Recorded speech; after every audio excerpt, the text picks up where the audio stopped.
10 సంవత్సరాల అధికారంలో ఉన్న పార్టీకి నేడు జిల్లాలో నేతలు కరువైపోయారు. కార్యకర్తలకి నేతల మొహం చాటేశారు.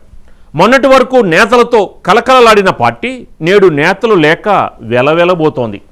దీంతో కార్యకర్తలు ఏం చేయాలో తెలియక దిక్కులు చూస్తున్నారు. ఇంతకీ అది ఏ పార్టీ, ఏ జిల్లాలో ఈ సంగతి అనేది తెలియాలంటే లెట్స్ వాచ్ ది స్టోరీ.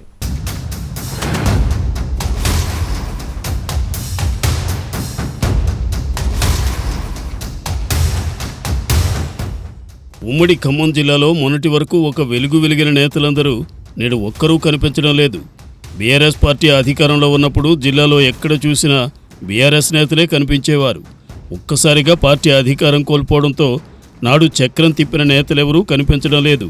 2014-2018 ఎన్నికల్లో బీఆర్ఎస్ పార్టీకి జిల్లాలో ఒక్క సీటు మాత్రమే వచ్చినప్పటికీ వివిధ పార్టీల నుండి ఎమ్మెల్యేలు నేతలు చేరడంతో జిల్లాలో మొత్తం బీఆర్ఎస్ నేతలే ఉన్నారన్నట్లుగా రాజకీయ వాతావరణం కనబడేది. ఒక్క వాటిమితో నేడంతా అదృశ్యం అవడంతో కార్యకర్తలు ఢీలా పడ్డారు.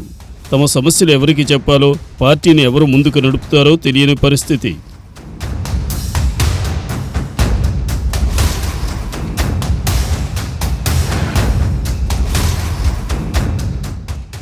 మంత్రిగా జిల్లాలో చక్రం తిప్పిన పువ్వాడ అజయ్ జిల్లా వైపు కన్నెత్తి చూడడం లేదు. అడపాదడపా ఖమ్మం నగరంలో పరామర్శలు కార్యక్రమాల్లో పాల్గొని వెళ్తున్నారు. ఎంపీగా పనిచేసిన నామా నాగేశ్వరరావు జిల్లాకు పూర్తిగా దూరం అయ్యారు.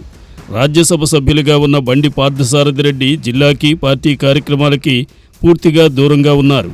ఎమ్మెల్సీ తాతా మధు, మాజీ ఎమ్మెల్యేలు సండ్ర వెంకటవీరయ్య, కందాల ఉపేందర్ రెడ్లు పార్టీ కార్యక్రమాలు నిర్వహిస్తూ కార్యకర్తలకి భరోసా ఇచ్చే ప్రయత్నం చేస్తున్నప్పటికీ అందరూ సమిష్టిగా లేకపోవడం, కార్యక్రమాలు నిర్వహించే వారికి రాష్ట్ర పార్టీ సహకారం అంతగా లేకపోవడంతో వారు డీలా పడ్డారు. రాజ్యసభ సభ్యులు వద్ది రాజు రవిచంద్ర రాష్ట్ర వ్యవహారాలు, ఢిల్లీ రాజకీయాల్లో తలమునకలై జిల్లాపై పూర్తి స్థాయిలో దృష్టి కేంద్రీకరించడం లేదు.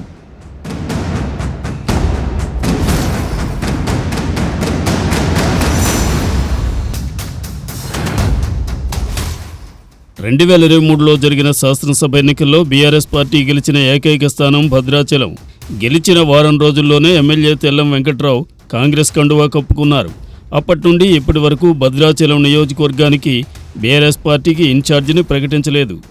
ఒకవేళ బీఆర్ఎస్ డిమాండ్ చేస్తున్నట్లు అక్కడ ఉప ఎన్నిక వస్తే ఎవరు పోటీ చేస్తారో తెలియని పరిస్థితి.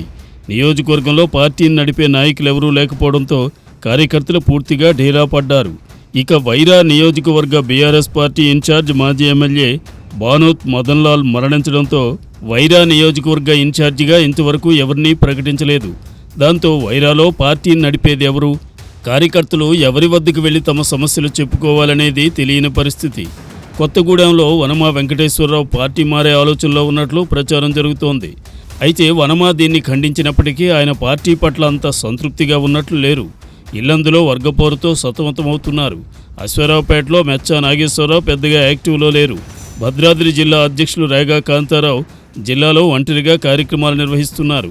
ఆయనకి జిల్లాలో, రాష్ట్రంలో పార్టీ నుండి పెద్దగా మద్దతు లేకపోవడంతో ఆయన లోపల అసంతృప్తి వ్యక్తం చేస్తున్నారు. మధ్యలో మాజీ జడ్పీ చైర్మన్ లింగాల కమల్రాజ్ పెద్దగా కార్యక్రమాల్లో పాల్గొనడం లేదు.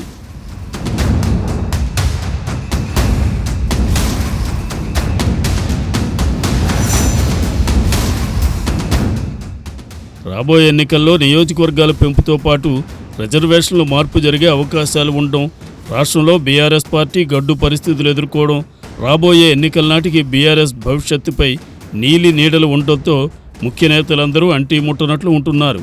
చూడాలి ఎన్నికల నాటికి ఎంతమంది నేతలు బీఆర్ఎస్లో ఉంటారు, జిల్లాలో బీఆర్ఎస్ ప్రభావం ఎలా ఉంటుందనేది తెలియాలంటే ఎన్నికల వరకు ఆగాల్సిందే.